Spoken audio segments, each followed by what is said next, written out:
Conference will now be recorded.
Mine on.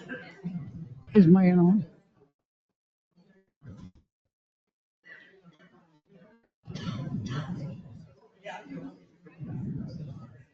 Now it's on.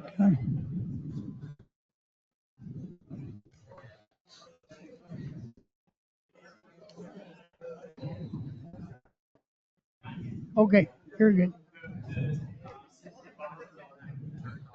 Okay. Yeah, well, I got mine on. I knew it wasn't working yet.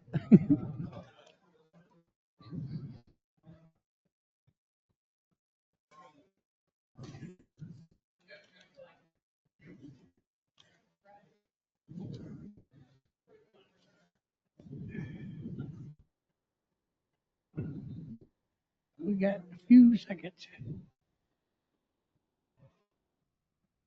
As we'll get ready.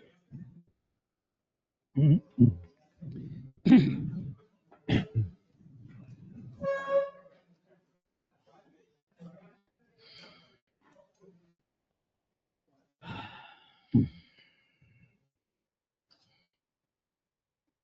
guess we can start this a little early. We'll start with the Pledge of Allegiance. I pledge allegiance to the flag of the United States of America and to the republic for which it stands, one nation, under God, indivisible, with liberty and justice for all.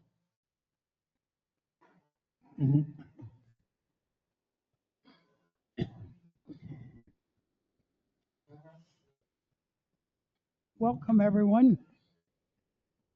The next regular meeting of the board will take place on Tuesday, November 4th at 5:30 p.m. at the community center. Please silence or turn off your cell phones. Key upcoming events: November 11th, Veterans Day, District Office closed. Veterans Day event, 12:45. November 21st, landowner candidacy open for application for the January 23rd, 2026 election.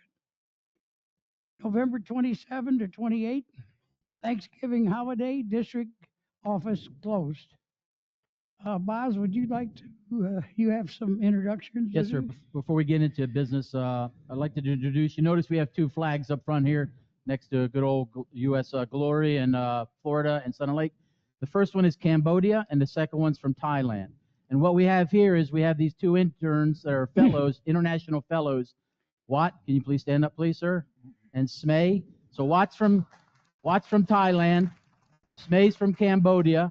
They're here. They've been here a week. They're here with us 3 more weeks. They're experts in public health, wastewater, and stormwater. They'll be working with our staff for the duration to help refine our projects and our products and to bring a little bit of their country experience to ours and vice versa. And we're looking forward to it. There was a great write-up in the paper. Thanks, Highland Sun. A great write-up on Sunday. But if you don't mind, just introduce yourselves to the group, and we're welcome that you're here. There we go. It's called Public Speaking 101. Get up there, my friend.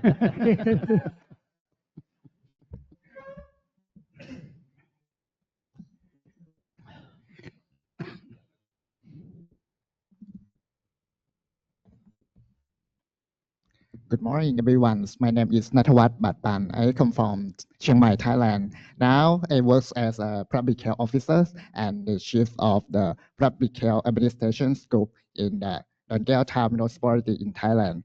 So I hold a master degree in public health in Chiang Mai University, Thailand. I plan to came here and I'm very excited for came this place because the first time in United States. It's very excited and I hope that this place is give a very warm experience, very exciting, and in my field like in public health, I hope to combination with public health to stormwater and waste management to design some project to help some district to prove something or decide something to move forward in Thailand and for this place. Thank you very much for warm welcome. Thank you. Thank you.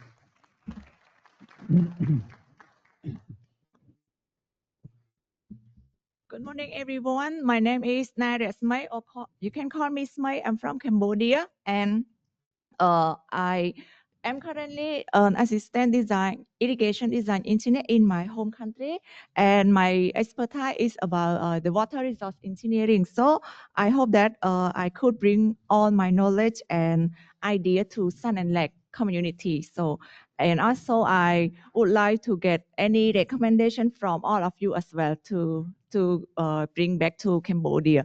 So nice to meet you all. All right, they're involved in a stormwater project we have going on in Unit 4, Boston, Palmyra. So you two go to work. Go.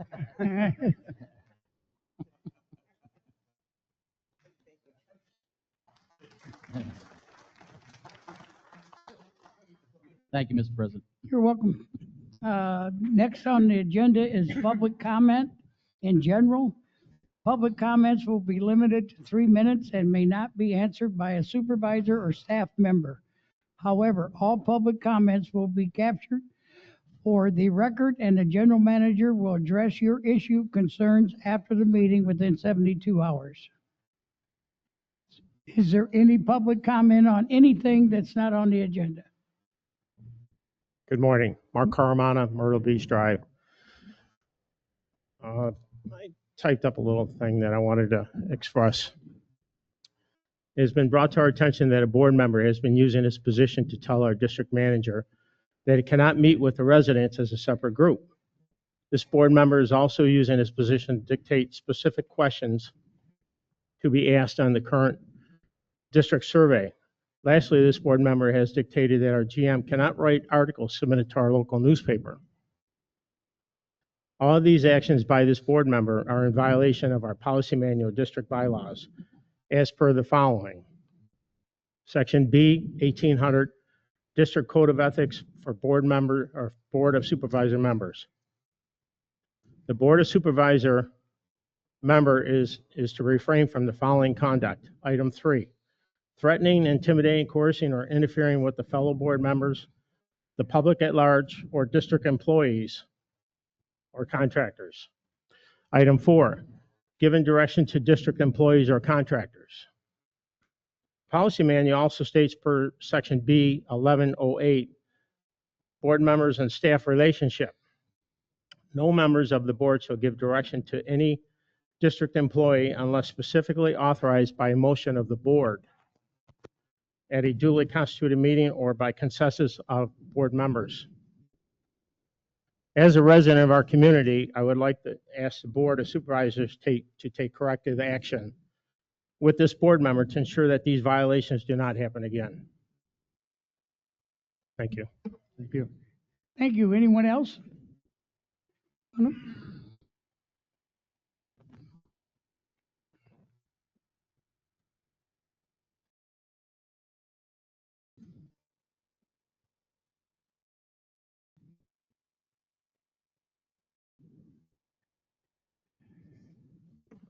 Good morning, I'm Joan Shoemaker, 5583 Matanzas.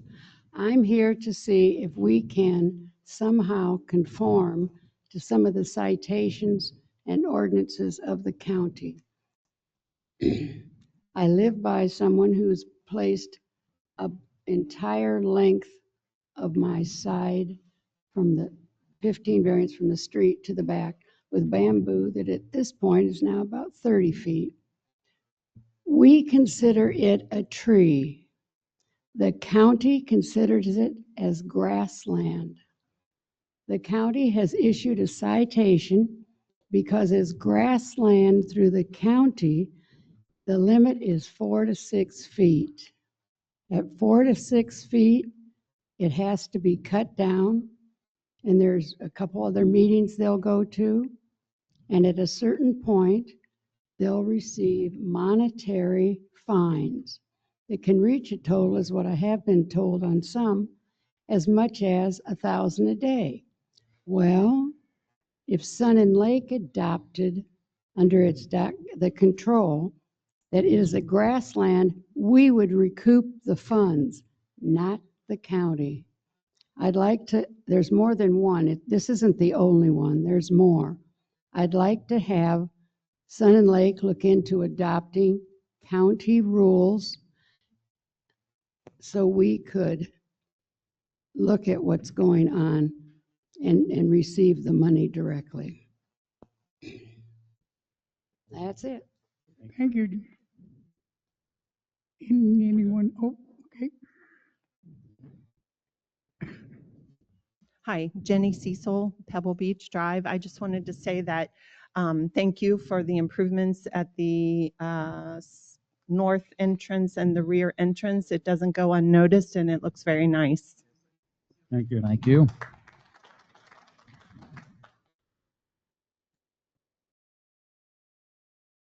Anyone else? Okay, we need a motion to approve the consent agenda. Motion to approve the consent agenda as presented. Second. We have a motion and a second. Supervisor Herrick, Yes. Supervisor Norton, Yes. Supervisor Phillips,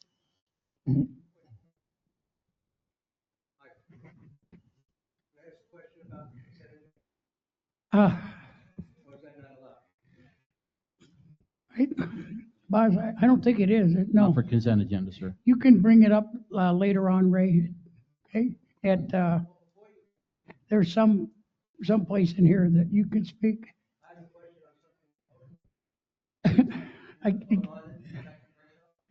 Yeah. If the board, at the board's pleasure, they could agree to remove that item from the consent agenda if they find out what it is. It's your discretion as to whether you're going to. That would avoid some sort of amended vote in the future, after public comment. And I could allow Mr. Brooks to speak. Mr. Brooks, could you identify which agreement you're interested in? which item? Which item What on the, item are you- I'm sorry? The Infomark agreement? So Do you all want to, does anybody want to make a motion to remove the Infomark agreement from the consent agenda? I make a motion that we move the Infomark from the consent agenda to the action agenda. Is there a second? I guess we don't have a second, so I think it's to you, Beverly, Go ahead. What am I doing? What am I voting on here? voting on the consent agenda. Yep. Supervisor Phillips? Yes. Supervisor McLaughlin? Yes. And President Gilpin? Yes. Action agenda. Discussion and possible action on policy violations and ethics concern. I think that's you, Boz. Yes, sir, I appreciate this. And this was alluded to in public comments. I felt strong enough that we needed to get this out because we as staff, me as your GM, we work off black and white, the rules, guidance from the board, and to make sure we're all rowing in the right direction with the right policy and direction and vision. And for 2 years, had 2 small instances with board members, and I'll be frank with the discussion here, 2 small instances where the board members maybe went to a gray area. We addressed those issues, we corrected those issues, and they've never been repeated again. So I think we're good there. But it seems that recently, I'd say in the past 8 to 6 months, we've had some consistency of either a misunderstanding or, and that's where I guess we just need this as a refresher. And it also reminded me we need to lock in our ethics training for the year. So we have 2 more months to do that. But a refresher of what was read previously. That's in our policy. And you guys control the policy. You guys control the charter. You want to change it, change it. No problem with that. But then we have the right marching orders to move forward. So I bring this up because and 3 of you were on the hiring committee for me.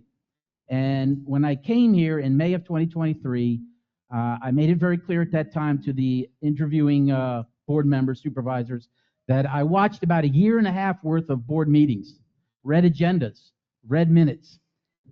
And I saw there was an issue with either the competency or the capability of, and I'll just be upfront, either the GM or the staff, where the board, my opinion, was a little bit heavy-handed on getting involved in the day-to-day. So when I came here and then I interviewed for this job, I made it very clear that if you are going to hire me, I understand the rules, I can read a policy, I can read a charter, I understand the rules, and if hired, I will hold firm to the rules. And if you're hiring a GM as the CEO and the guy that runs the day-to-day operations of this district, then please let me run the day-to-day operations of this district. And if in our monthly meetings, twice a month, whatever we decide, if the board redirects, re-steers us in different ways, changes policy, changes the direction, we will salute and march out smartly and execute. We will not get too emotionally attached to it or personally involved in it. But we need to have the standard, and the standard is right up there. The board as a collective is responsible body that drives this district, and it's responsible through the GM to operate the district. So the board sets the policy, sets the tone on the strategic vision, directs the GM and the GM only, and the GM executes the mission with all the staff. If there's ever an issue with staff, it's brought up either one-on-one with board members to me, or it's brought up in a collective environment like this, and we will address it. If you remember those 2 years ago, there was consistent board meetings here. I'm not saying that right or wrong, I think they're wrong, that we had the whole staff lined up here, and the board was very directive individually to staff. That's not how this place runs. That's how this place should run. The GM was silent in many of those cases, and the golf guy was getting beat up, the public works guy was getting beat up, and so on. And that's, that's just a lack of either confidence or competency of the team, and that dynamic has changed. I think we can be very clear, that dynamic has changed. None of these folks at this table are here because they're a DEI hire, they're here because they're my best friend, they're here because they've been here a long time and will stay here. They're here because they're competent, they're confident, and they're doing exactly what I asked them to do. And if I have a problem with them, they will be gone tomorrow. That's how this place runs. And if the board has a problem with me, I will be gone in 3 votes tomorrow. And I understand that. I've accepted that. But they can't have that leverage on these individuals, because some of these individuals, this is a job that they require, that they need. Some of them are here because of public service. All right? I've said it many times. I don't need this job. I want this job. I've made it very clear. So I bring this up because I'm confused that we've had some recent instances with, I'll call it browbeating, I'll call it slight intimidation of some of my staff, and they bring it up to me very quickly, very quickly. We're a good team here. There is no stovepipes. There is no subversive activity. They bring it up, say, boss, I had a discussion with XYZ. This is how we went, and I record it. I discuss with them. I calm them down. And I say, okay, we'll just follow this as it goes. And if it's important enough, I bring it up to the board. And you've seen the correspondence that we've had in the past. But then recently, in an event, and it could be a miscommunication, and the individual has chatted with me about it. It could be a misunderstanding of words. But to the point of recently there was a meeting that very frank words, and trust me, I don't like to do it, but sometimes I just listen, smile, and say thank you very much. And whatever was said just goes right here, because I know where it's coming from. So it was recently, I don't want you to meet with this group of people. Don't do it. I prefer them to just ignore them, and then they'll just shut up eventually. Or I don't want you to write for the paper, or if you write for the paper, write and you're anonymous, you're a resident of Sebring, you're a resident of Highlands County. No, unacceptable. Professional development to me is engaging in the expertise that I have been trained in. Military, public works, local government, teamwork, collaboration, subject matter expert known nationally. That's why you hired me. So when I write, and I'm asked to write as a professional in that space, I will put my name, I will put my title, and there will be no restrictions, because my First Amendment is unmutable, cannot be taken away from me, be it by a board, be it by a resident, be it by my wife, be it by whatever. That's where I will not abdicate on that. So I appreciate the comments of, well, the impression is you're speaking for the district. I'm speaking professionally on the topic at hand. I'm not belittling the district. I would never do that. That's my workplace. But if I'm highlighting concerns and issues in government, I'm highlighting concerns. I even wrote a thing for the 9/11. Strictly as a supporter of 9/11, I was told, you shouldn't have done that. Really? Excuse me? Unacceptable. Unacceptable. So when that's brought to me, take this word, this language out of the contract or the agreement with our residents for the survey. As an individual, we can have those discussions, and we'll continue to have those discussions like we do with all 5 members. I am open for that. I will do that all day long. But when you get to the point, because if the person that is not Ray Bossert is removed, and there's another person in the seat, there's another person in the seats, they may not have the backbone, they may not have the character, they may not have the ethical standards that they will bend. Just last night, my friends to the north, mayor and supervisor, are under legal indictment, criminal and public, civil indictments because they've crossed the line. We never want to go that way in this Sun and Lake. Never want to do that. So we got to enforce the standards at hand. So I bring this out as a concern. I bring this out as a concern that if the rules change, please, board, change them, vote on them, and we'll get moving forward.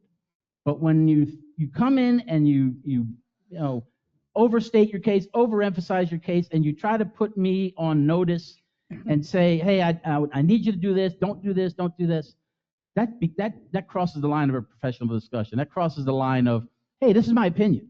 Hey, let's talk about this. So I just wanted to bring that out there because I don't want us to go down the wrong path that we were a few years ago.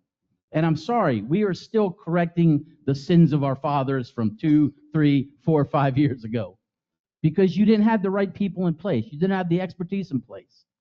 All right? And I'm sorry. You can be confident all you want, but I can back up my confidence because of what you're seeing. So it's not being cocky. It's being confident in what I do. It's being confident in the trust of these people at this table. And when you talk, and I won't speak for our lawyer, Janice, God love her, and she's on the team now. When you try to direct even the lawyer to do a project for you, the clicker starts ticking. All right? And unless the board directs the staff and the lawyer to do whatever, we'll do it all day long. If there's a concern about a project or a process, let's talk about it in a frank, open discussion. But we can't take those one-on-one targets because that's not how it's written. It's as clear as day.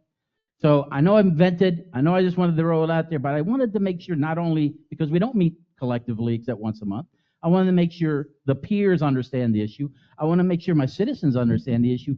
And whatever is determined, however we move forward, trust me, I'm from that world. I will salute and march out sharply. But if it changes, the dynamics change, and it's the wrong environment, then at least I can make an informed decision to stay or go. Same as well as everyone on this table. They can make an informed decision, and they won't be playing this gray area. That is not a threat. That is not holding anything. That's just reality of life. Create the right environment where we bring good people together that want to do God's good work for this district. But don't run them off because of us doing weird things of how we run this district. That's all I got to say, Mr. President. So. Thank you.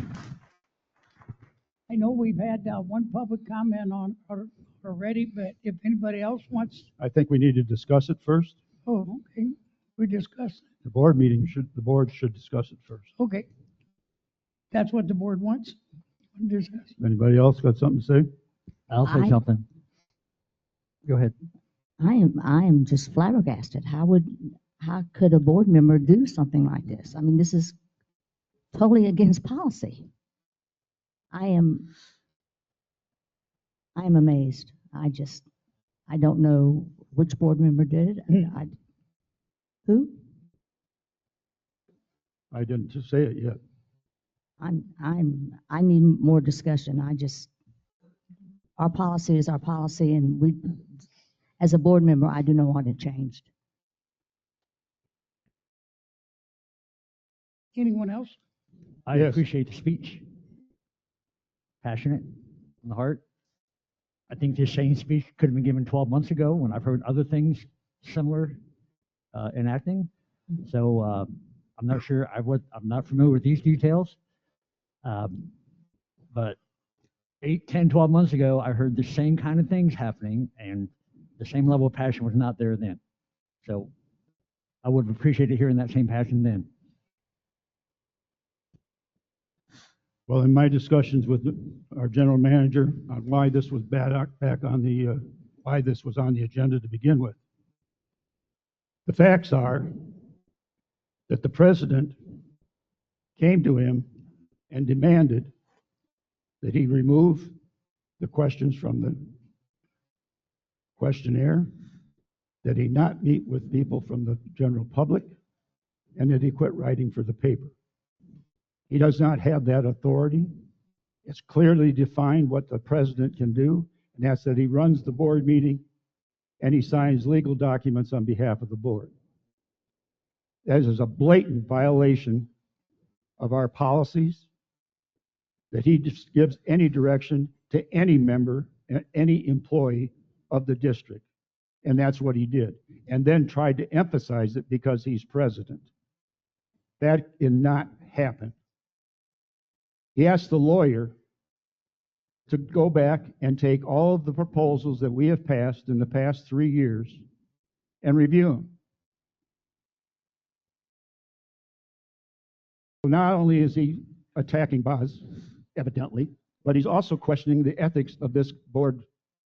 This whole board passed them with the knowledge of what he presented to us at the time of the proposal, and we voted on it, majority of the time unanimously. He does not tell us what to do and when to do it. This has got to be stopped, and it is very important that we act accordingly. We cannot let this type of activity go on. This is an egregious violation of the policies.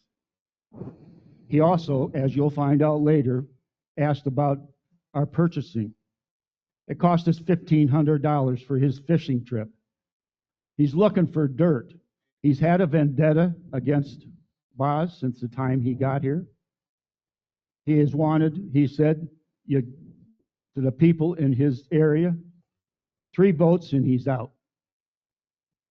He went about and took on, from my understanding, he asked for people to sign a petition to remove him from general manager's position. This is unacceptable behavior. It is not in the best interest of this district. This district has never been in better shape than it is right now. This is the best leadership we have, in my time that I've been here, by far the best leadership that we have ever had. We are on the right path, and we cannot tolerate that kind of action from this individual. Based on that, since we don't have any other discussion from the board, I make a motion that the president be removed from the position in accordance with our policy. I need a second. You can't let this continue. I'm going to second that with, are we legally allowed to do this? I thought that only the governor of the state could remove him. To remove from the seat, so no longer be an official on the board, a board official, that requires a certain process. But to remove a title from president to treasurer or secretary or just acting board member, I believe it's a majority vote. I would have to check. It's a majority vote of the board. Okay. So we're just taking the title of presidency. Is that is that the motion? The motion is to remove him from the office of president, effective immediately, and the vice president would take over for the balance of the year. I second. Supervisor Norton? No, not yet. Needs sorry. public comment. Public comment?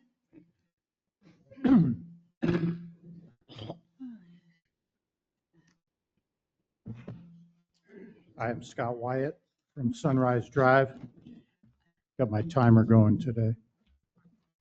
Sun and Lake is a golf community, a golf and recreational community. As a golf community, it has a reputation of being an above average community, actually a highly desirable community. It's a great community for golfers and non-golfers alike. In my opinion, the Board of Supervisors is here to represent the best interests of the community, specifically the homeowners. The board was not created so that board members can advance their own personal agendas. We have a general manager here, Boz, who continues to demonstrate a commitment to this community, a commitment to the continual improvement of this community. We have a board president who, for some reason, wants to inhibit this continual improvement. There are several examples we've heard of our president overstepping his authority to limit the effectiveness of our GM, not for the benefit of the community, but seemingly for some personal agenda.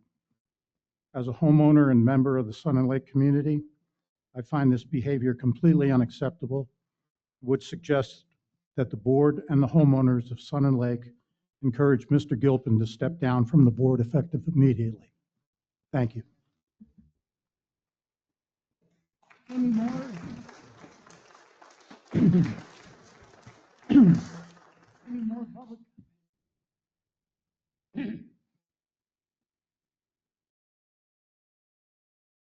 Ray Brooks, Matanzas. I just got, Mike, they're accusing you of a lot of stuff. Do you have anything to say, or are you just going to sit there? The only thing I can say is I talked to Boz yesterday, and some of the things that have been said are not correct.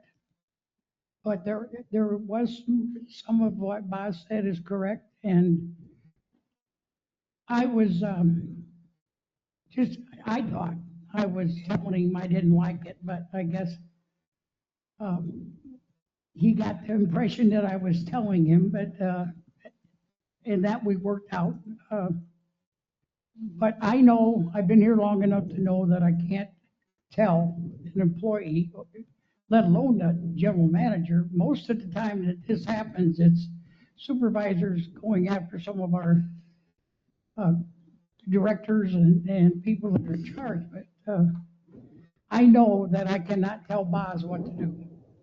Very clear on that. So that's all. I mean, that's all I got to say. It's just, it is what it is. So.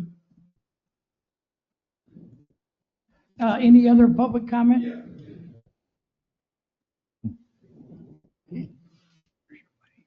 Randy Bauer. I live over on Savona. Anyhow, I got up here and spoke a few months ago because of what our president did to our golf committee. As little as it was, he came in there and redirected somebody to run it. And at that time, Beverly, you said you didn't understand what he was doing, why he would do that, which I agreed with you. And I was trying to find out, why would he do that? Why would he step over the line to do that? Since then, the golf committee has come really not a force, not a talk, not a, they don't, how many times have you guys gotten responses from him since then, since he did that? And he said he was doing it for the good of this place. So at that time, the gentleman that got taken out so he could put in his selection, we got together and we wrote up a new charter. So he couldn't do that no more. No president could do that. That it was going to be selected by the volunteers that are working on the golf committee. That came to vote to you guys, and it lost 4-1.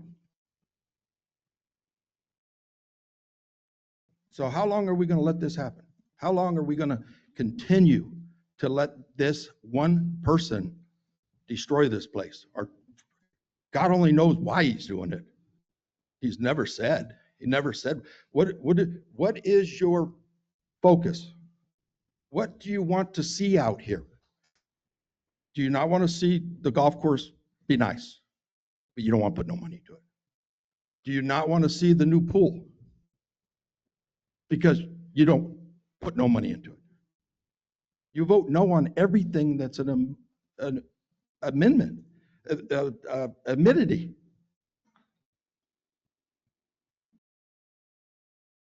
You're in a place with all amenities. I think, hate to say it, and it sounds terrible, but why don't you move? So I don't have to.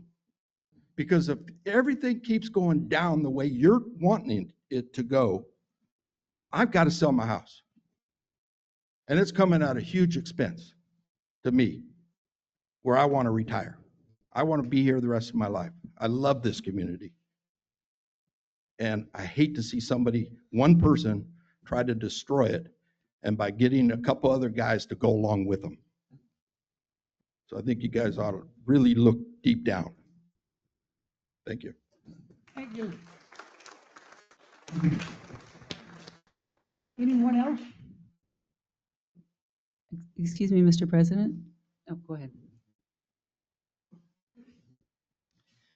Kim Ledoux, 2830 Monza. I'm the president of the HOA for Manor Hill. And I just want to say that I am in total support of Boz. I think I've said this before at a previous meeting, and I'm in support of the vote that has been put on the table to remove the president. Thank you. Thank you, ma'am. Anyone else? Hey, Jackson, I guess you need a roll call. Before you vote, I just wanted to put on the record what the policy is. According to the district policy, officers are elected at the annual landowners meeting. There are 4 officers of this board. There's a president, a vice president, a treasurer, and a secretary, and each term is for 1 year.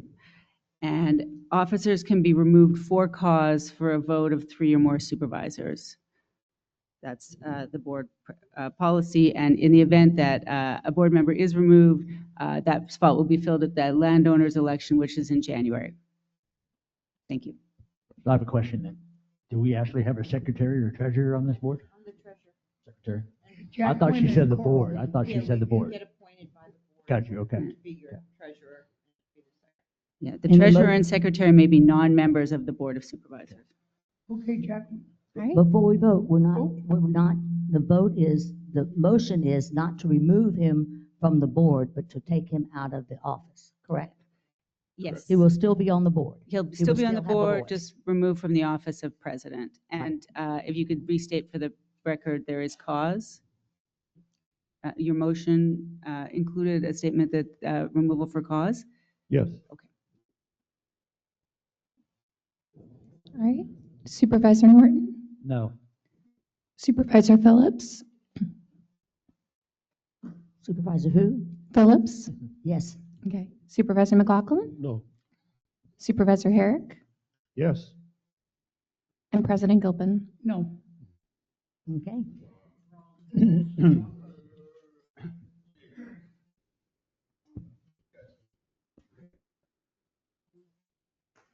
Okay, the next thing on the agenda is motion to approve the district board meetings for 2026. Attachment 7B. Yep, what you have in front of you there is to get ahead of for starting January. We kept the first Tuesday meeting schedule. We kept one meeting a quarter at night. And we just wanted to lock in the dates. The only odd one there is because there's an election next year, we went to November 10th rather than November 4th, the first Tuesday in the month. So that's the only kind of oddity there. We did have the landowners meetings on there. You see that? We did have a couple pre-slotted strategic and budget meetings. And then because we changed how we do our assessments, the assessments now are in the August timeframe, where once we set the rate, that'll also be the time we do our assessment appeals. So that's the assessment appeal meeting. So no major changes other than to lock these in so we can start scheduling space as well as time. Is it possible we can have more evening meetings? Pleasure of the board, sir. We just picked the same. I'd like to make a motion. We have more evening, equal representation for the people that work.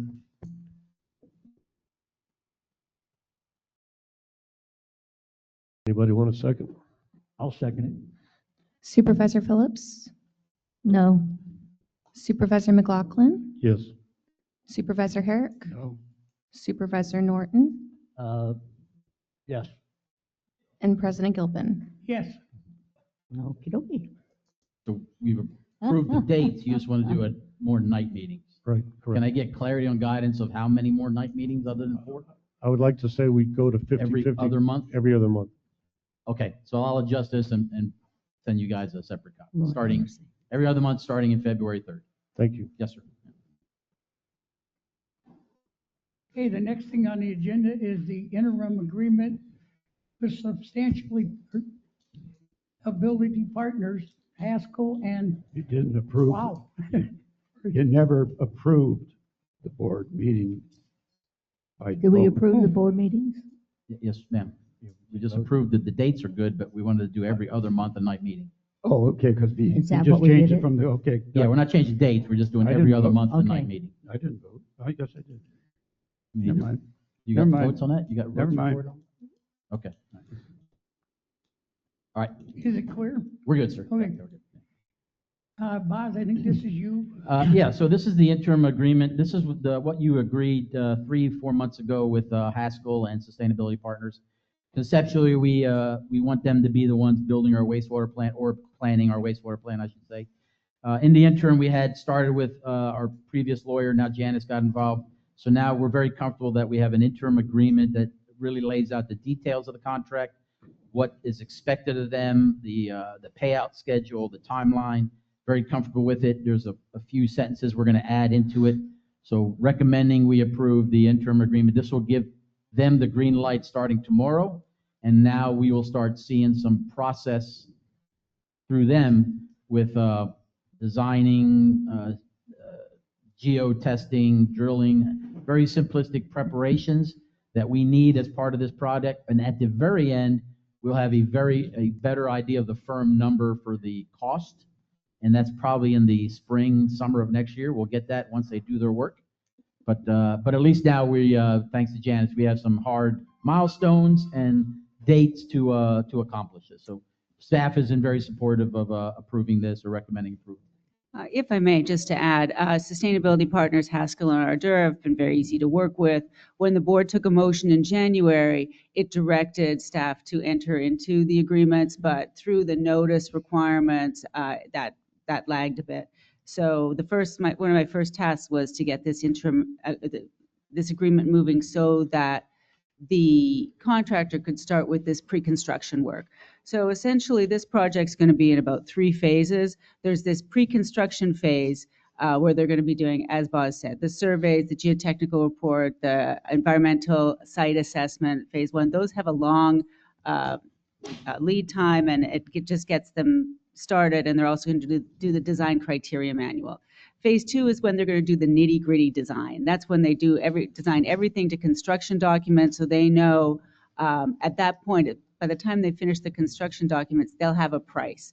During this process, while they're doing the construction documents, they call it like 30% plans, 60% done, 90% done. They will come to Boz and give them the price estimate based on the design that they're doing.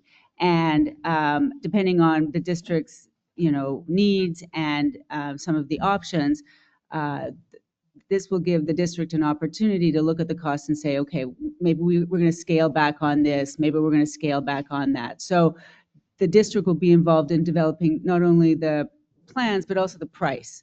So at the end of the design work, which isn't covered by this interim agreement, they'll be ready to start construction.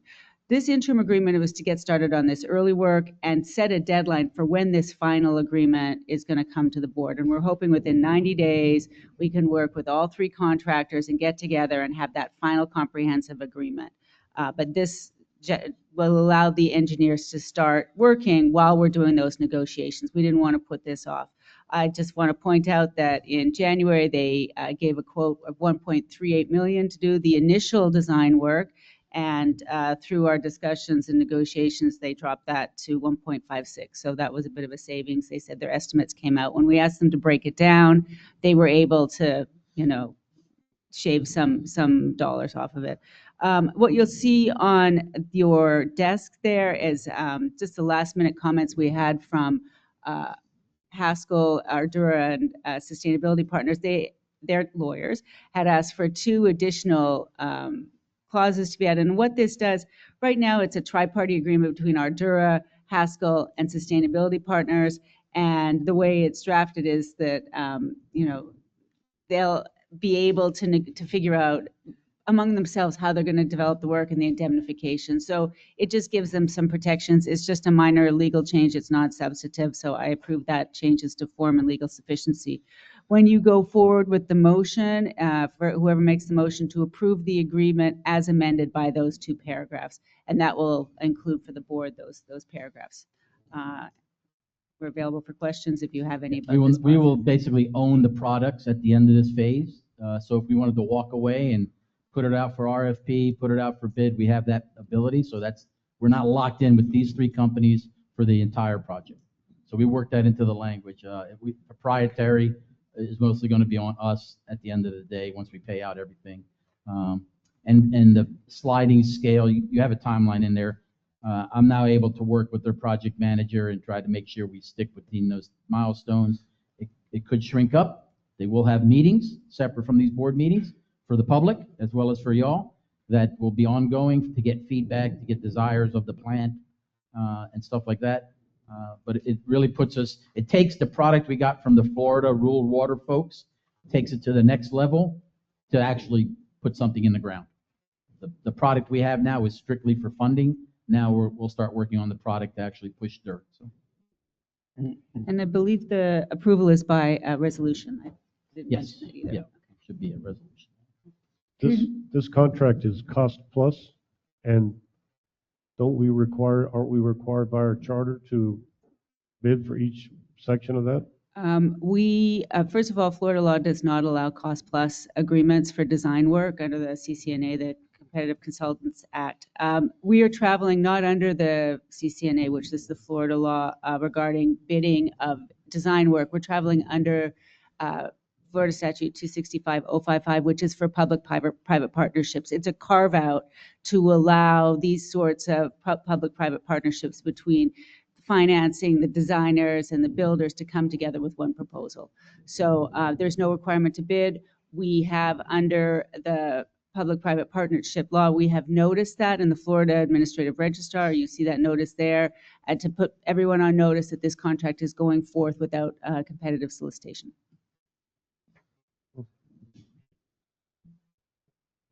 Any other comments? That being said, at the end of this, if the parties cannot come to an agreement for the comprehensive agreement, as Boz said, the interim agreement does not obligate the district to move forward with this party. If they decide during negotiations it's not going to work, at that point, the district would go out for competitive bid for a design build to complete the design and the construction. So there is that option. Any other comment from the board? Any public comment?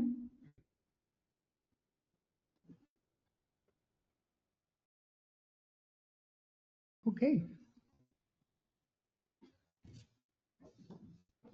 You ready, Jacqueline? Yep. All right, Supervisor McLaughlin? Oh, do we get a motion? We don't have a motion. I make Yeah. a motion to approve the interim agreement with Sustainability Partners, Haskell and Ardura for the wastewater phase 1 as amended. Second. Okay. Supervisor McLaughlin? Yes. Supervisor Herrick? Yes. Supervisor Norton? Yes. Supervisor Phillips? Yes. And President Gilpin? Yes. Thank you much. Okay, next on the agenda is discussion on Troon contract. So I was asked to just give an update where we stand on our Troon work with Troon. So back in December, January, we were a little bit frustrated with our engagement with Troon. We sent some notices to their corporate, and we had a public meeting here, and the board said we need to figure out a way to move ahead. Since then, there's been some slight adjustments in their corporate level engagement. I have now a monthly meeting with corporate at my level that discusses what Troon does for us. That's once a month. They offer their agronomists, they offer their food and beverage executives to come down and check on our services. So that's been an ongoing thing. And it's basically status quo. I think we just got to understand Troon, while they are on the name of oversight for our golf and our golf operations, restaurant and golf, the reality is all the work, 99% of the work you see is because of those two guys at the end of the table general manager, our staff here that are working for actual on-the-ground success. There's some backroom stuff that Troon provides, HR for their employees, the 100 or so employees. Finance, they keep the books and then they send them to us every month for inclusion to our documents. And then some savings with some buying of food, buying of equipment for the golf. So there's some backroom stuff that Troon is totally invisible to the public, but they do provide that being under their umbrella. But we're not going to get, nor I just don't think we're ever going to get, if we're expecting that Troon is going to take a very active role in monitoring and managing our clubhouse and our golf operation. That's not how they're set up contractually with us. They are oversight, but they are not going to be sending out notices from Troon headquarters about, hey, the status of your greens is X, Y, and Z. That's us. That's our guys doing it. So at the end of the day, we pay them the $120,000 a year for the ability to be under the Troon umbrella. They've done some changes executive-wise with some of the food and beverage folks, not so much on the golf side. So we are hoping to see some changes there with advice on menus, advice on operations, and we'll see how it goes. But I keep getting asked this by residents and by the board is, if you took Troon out today, what would it look like for the district? We would not be saving any money. Let's all be upfront about that. The $120,000 we pay to immediately turn Troon off based on the size of the operation over there, there'd be some costs in the finance world and in the HR world that our two people would not be able to monitor a 180-man operation with payroll and HR and that type of stuff. So there'd be a slight uptick there with a part-timer in the HR world. Same in the finance world. If their finance people leave tomorrow and all that finance documents got dumped over to us, even with Inframark, there'd be a major increase in some finance operations. It could be a part-timer that helps in that world. But everything else is our people. You know, we are the golfer. We're the stock, man the pro shop. We man the range. We do the agronomist. We do the field. So nothing there changes nor increases if Troon's not there. But the cost would be, if not equivalent, a little bit higher based on payroll. There is some, and I would be asking Janice in the next few weeks to look into it, liability. It's still, at the end of the day, district is liable for any lawsuits or anything with the golf operations, even though there's a middleman of Troon. The incidents that we've had on the golf course, someone gets hit with a golf ball, glass breaks in someone's house, they eventually work their way through the wickets to our insurance company. So it's not like insurance is covering that with Troon. So we'd still be in that same bucket there. So it comes down to, are we comfortable with throwing that onto the plate of the district team and not have that Troon point the finger at? I really keep asking back to the users of the product, do you see a value of Troon? Is more the question to be asked, because to be frank, and Mike knows I've stood on this for 2 years now, if Troon left tomorrow, I add a few more things to my plate and we just keep plugging away. Nothing really changes in our world. Except costs. Except there should be some costs, yes ma'am, for sure. There will be some cost increases with staffing because they're doing some of that for us internally for that money. So it would change there, but we're taking all the calls and complaints and concerns about the courses, the greens, the tee sheet, all that stuff are coming through us, them, and eventually bubble up to me and bubble up to you if need be. So that won't change. No Troon is in that matrix anywhere. And I don't know if we want them to be, because then you have a vendor that's making decisions for you all, making decisions for the staff. So that wouldn't change. So it's really the comfort level of the board as well as our residents. If we're not seeing value added for any contractor that we use, any vendor we use, then we just need to look hard and say, is it time to cut strings and do it our own and then we don't have a finger pointing anymore. We just point at ourselves. Just got to understand that. I'm fine with that. I don't mind people pointing at me. But we just got to understand that that won't be there. I'll have $120,000 a year here, but I'm just going to move it over here to pay for a couple staffers and to do a few other things. So it's not like our coffers are going to be full. So I guess I'll leave it. That's my take on the Troon discussion for board discussions.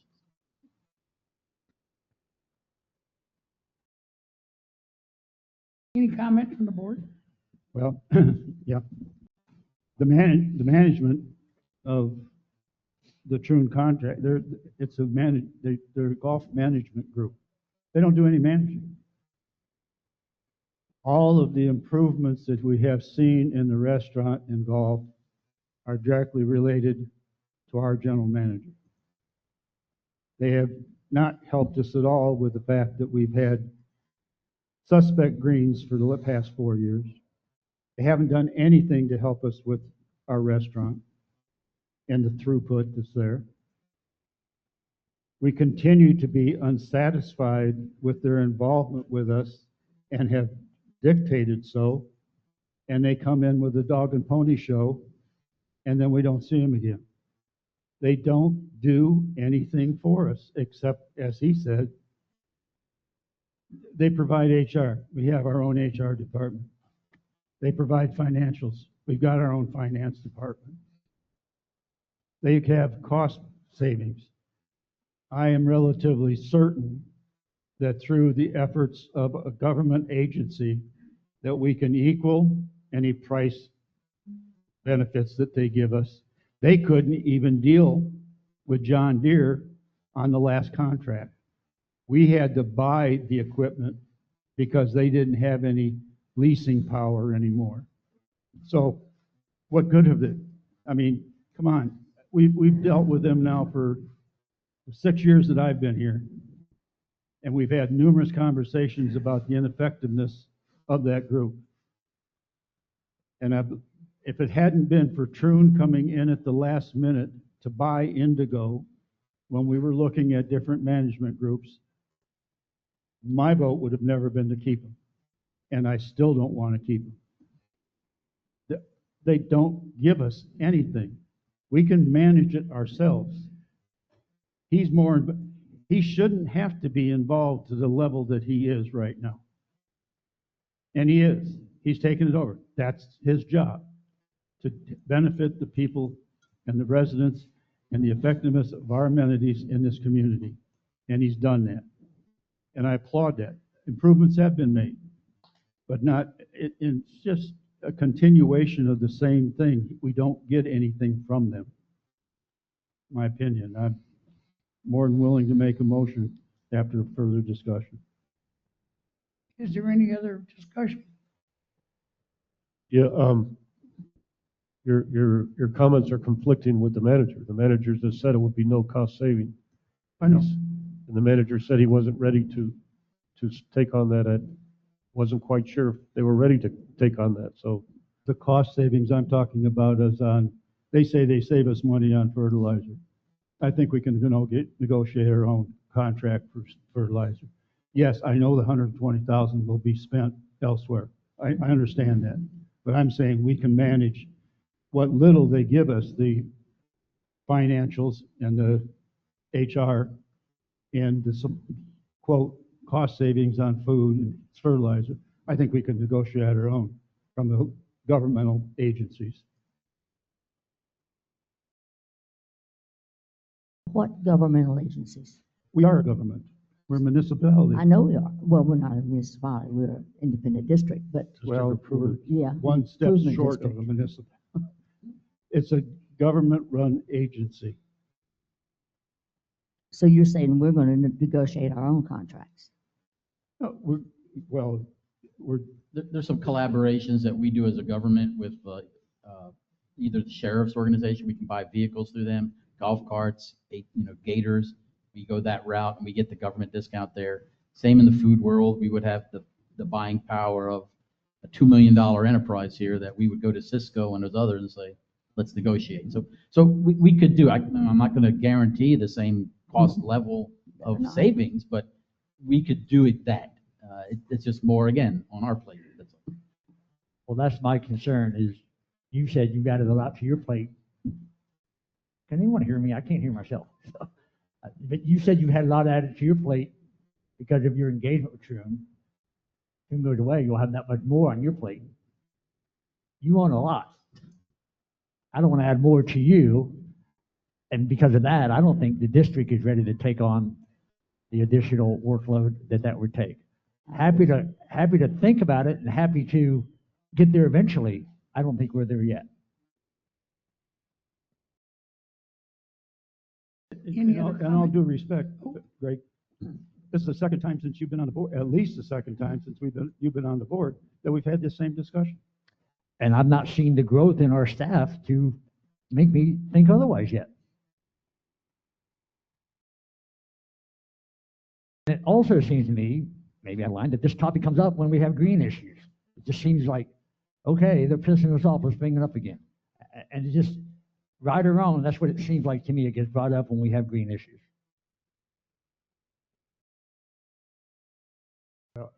If you go back through the record, you'll find that I have been very adamant about the ineffectiveness of our restaurant. We had a shrimp boil 2 weeks ago. That's a very popular meal down here in the South. And we had one little blurb in a section that comes out on Monday about, well, there'll be a shrimp boil on Friday. If that had been advertised, we'd have filled the restaurant up. But did we? Well, yeah, I guess you could say we did, but it's very ineffective. Very ineffective. Well, who would advertise that? I was going to say, They is did. that a, And But one hand, he's pointing down there and saying those are our team, and now you're saying that that's Troon's team. Whose team is it? they're responsible for the communications from the golf club. We just had an effective, just another example. They were going to redo the green or work on Deer. So they were going to shut down over the Labor Day weekend. They don't talk to each other. They don't communicate evidently with each other. I saw that. I said, called Boz, you're closing down over Labor Day weekend when we could get more revenue. That got changed. Last week, sent out a report that they're going to do some work on Turtle for 2 days. Right after that is the member happens to be a member tournament that will affect the play of that tournament.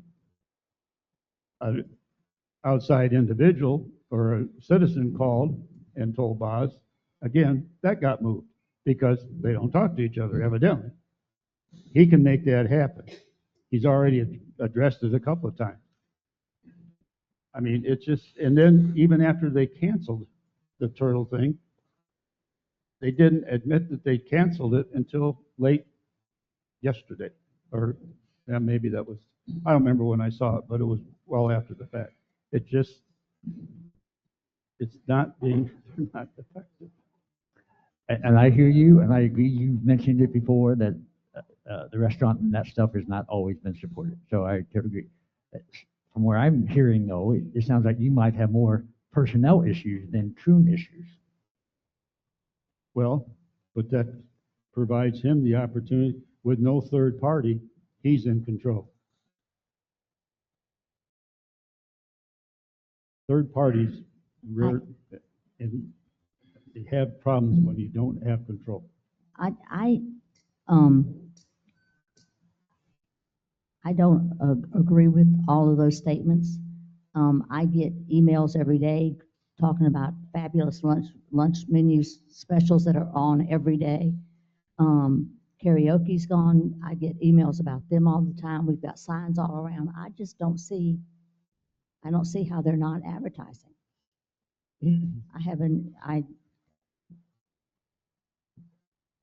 The restaurant is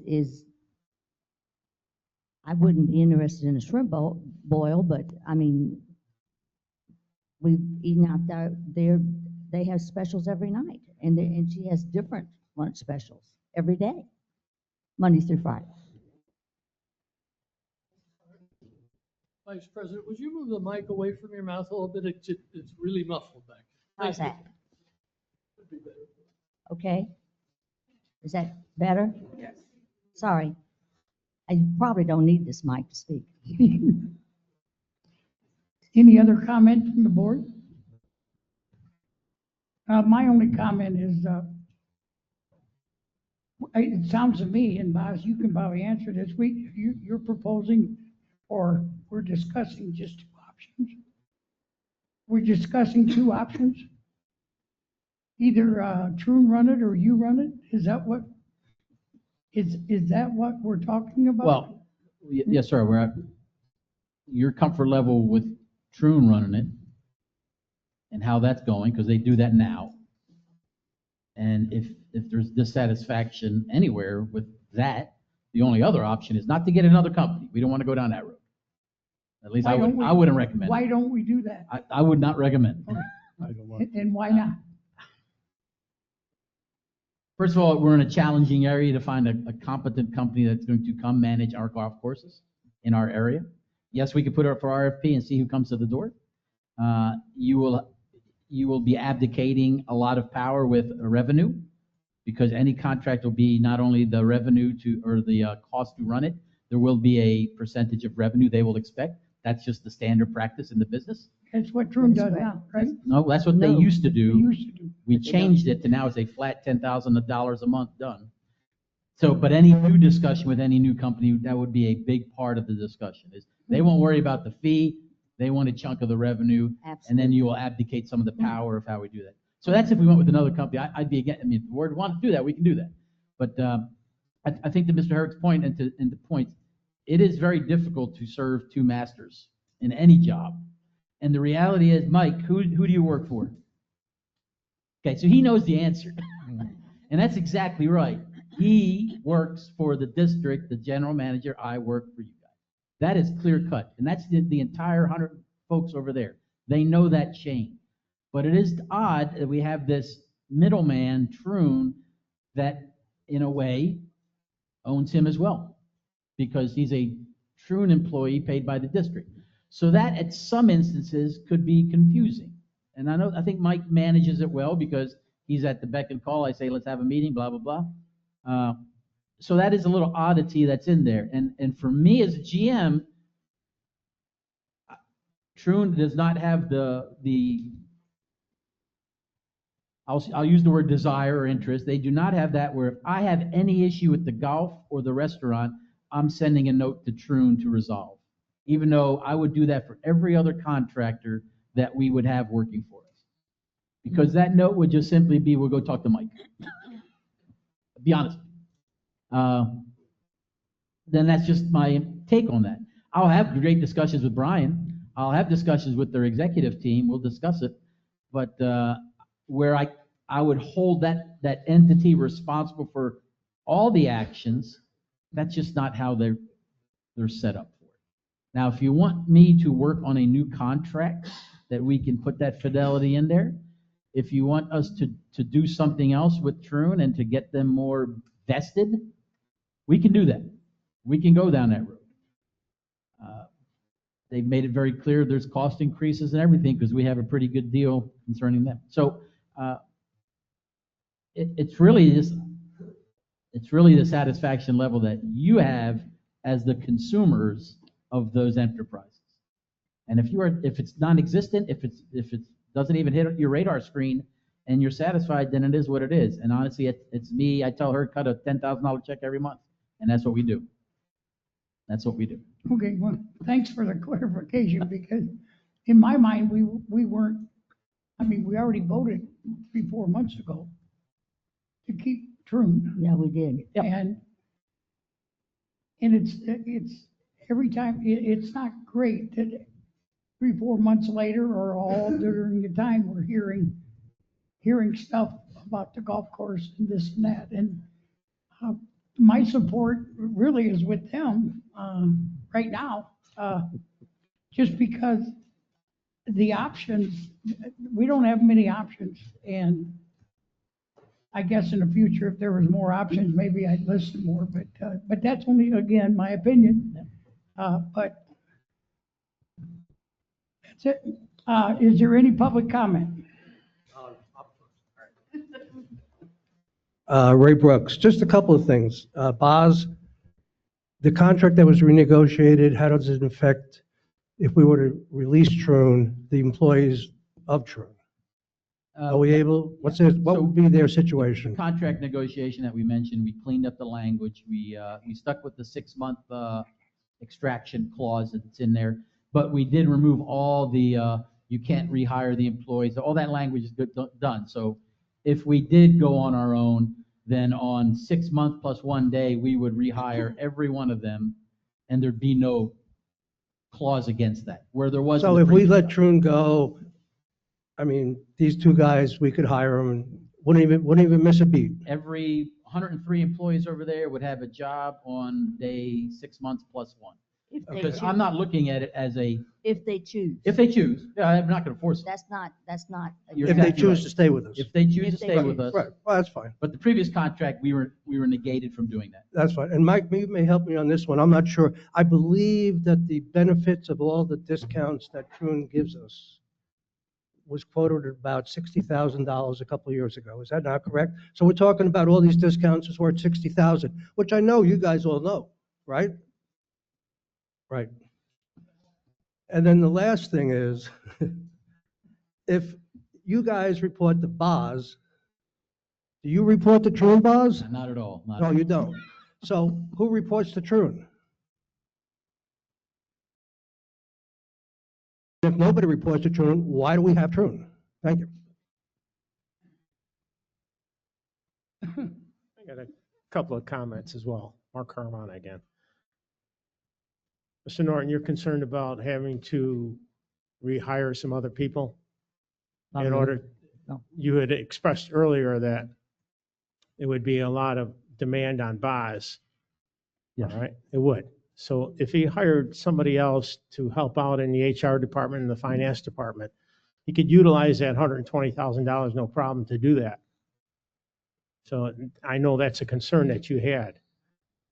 Honestly, if we can retain our employees, my opinion, not that it means anything, but my opinion is to go ahead and cancel our contract with Troon and give us an opportunity to see if we could do better than what they've been doing. That's it. Thank you. Thank you. Anyone else? One more question I forgot.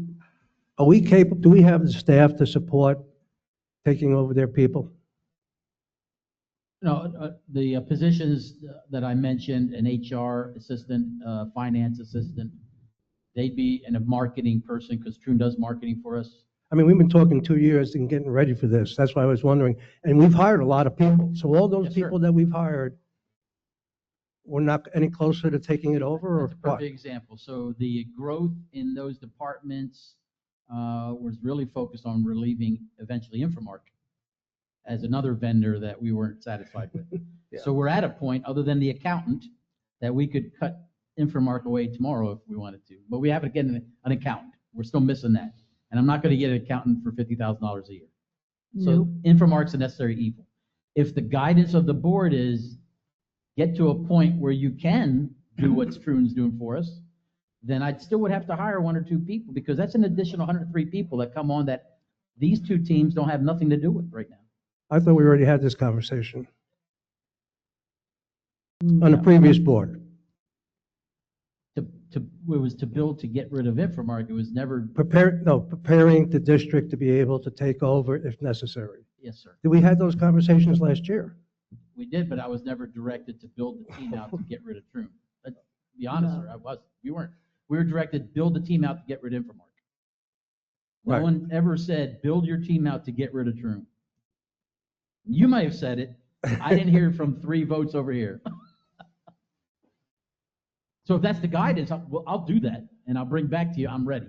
What would be your time frame for needing that? It would be a 6-month window to get the people on deck that we would have, get them competent enough. And that's the 6-month extraction with Troon. I mean, if you want to compare that. Yeah. It's only by attending today's meeting did I get clarification on the employees, whether they work for Troon or not. The misconceptions out there are if anything's wrong with the greens or whatever, it's Troon's fault, and we ought to get rid of Troon. But yet today, we're being told that it's all falls on the shoulders of Jimmy and Mike and yourself. So I think if we're not really getting any material benefit with the Troon relationship, maybe it would be best to get rid of them from eliminating the misconceptions, the public relations issues that are connected to Troon being used as a punching bag or someone that the public could go to get these situations fixed. So I don't understand why we straddle the fence on Troon for $150,000. Doesn't seem to make sense. The benefit of getting rid of them would bring clarity on the part of the public on what's going on. Oh, Jim Bastis, Angelo Circle. Thank you, Jim. Anybody else? Oh,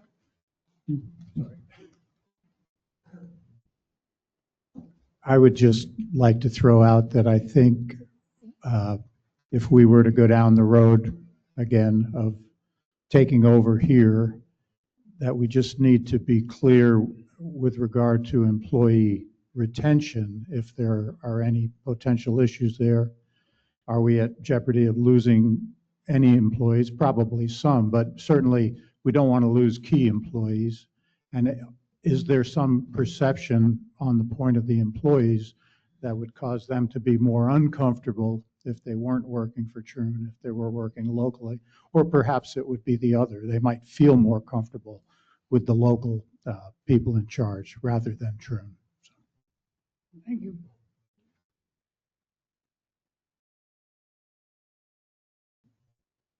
Hi, Bill Mustline, 4510 Calatrava.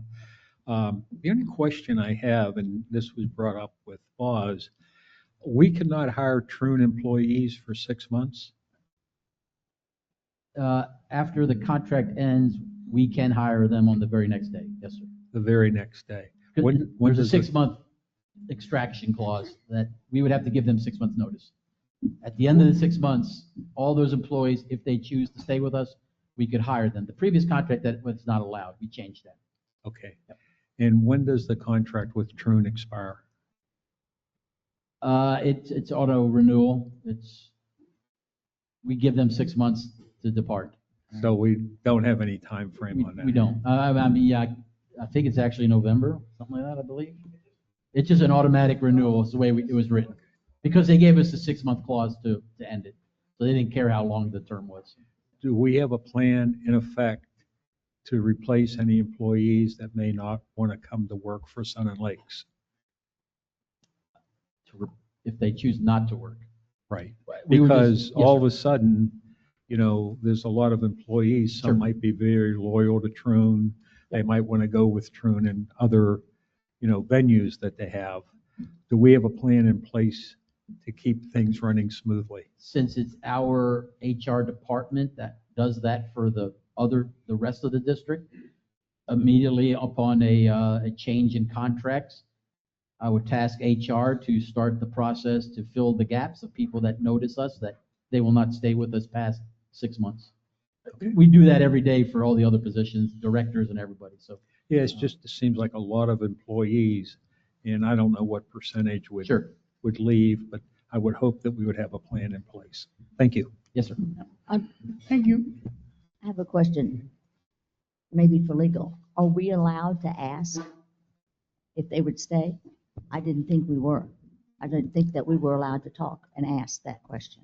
I will have to check the terms of the contract, but I believe, I'll take Boz at his word, that they negotiated the contract to remove that non-compete So we clause. can. That was the change we did. So I can go ask somebody if they want to stay? Like- Right now? Yes, Yeah. ma'am. We can have those discussions, yeah. Yeah, we are allowed to rehire everyone the day after the clause ends, if you end the contract. Okay. So And my second point is, coming from a family of CPAs, you think that you're going to hire an assistant accountant and an assistant HR for $120,000?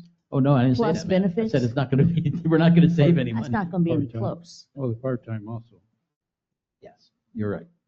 I'm sorry? No, Say you're right. again? Well, we mentioned part-time, but Even part-time, it's not gonna, I'm with you. It's not a cost That savings. just- I'm not looking at this as any cost savings. it's not gonna be a cost savings at all. Yes, sir. Daniel Garvin, 4505 Calatrava. The question that I have is, I don't know if it's being directly discussed, but what happens taking over the employees? Are we going to have to pay benefits that we don't pay now, or is Troon paying benefits? What would be the? Yeah, sure. Want me to answer? So right now, we pay the Troon payroll through Troon every month, every year. So 3.2 million, Mike, is the totality of the payroll, I believe. So we pay that to Troon. That covers all their pay and benefits coverage. Okay. So the major difference would be a bulk of our employees over there are part-time, get no benefits. So that wouldn't change. Yeah.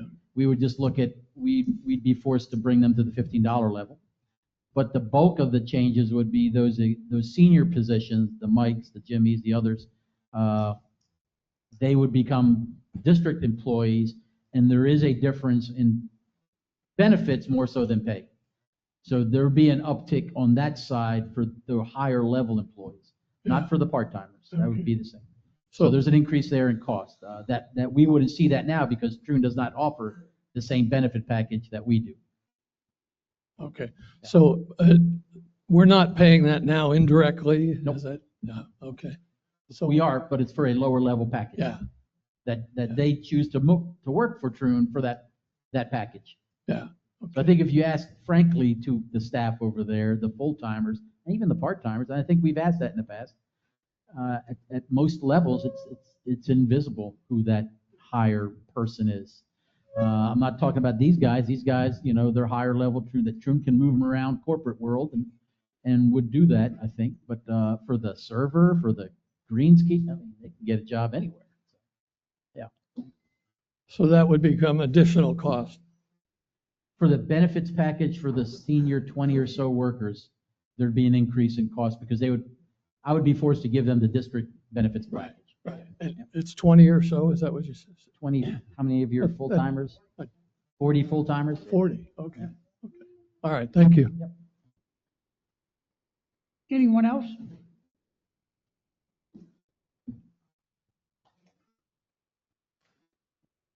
Jenny Cecil, Pebble Beach Drive.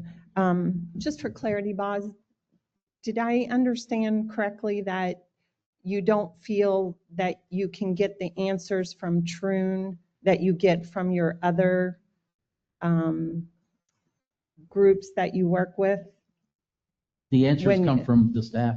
that- Well, you said if you give something to them, they'll say to talk to Mike. So that, I see what you're saying about not being vested, so that would be a problem. And then in the past, I believe we've talked about trying to keep stuff in-house. So if you're trying to do that, does it make sense to get rid of Troon if you're trying to achieve that goal of keeping it in the district?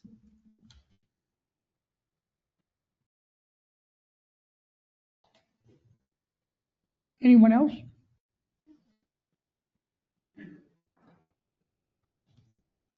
Pam Grinnell, 5724 Angelo Circle. My comments are that I think there are truly intrinsic benefits to having all employees that work here together to be under the same rules, benefits, etc. I tend to see the discussion as a bit soft on details.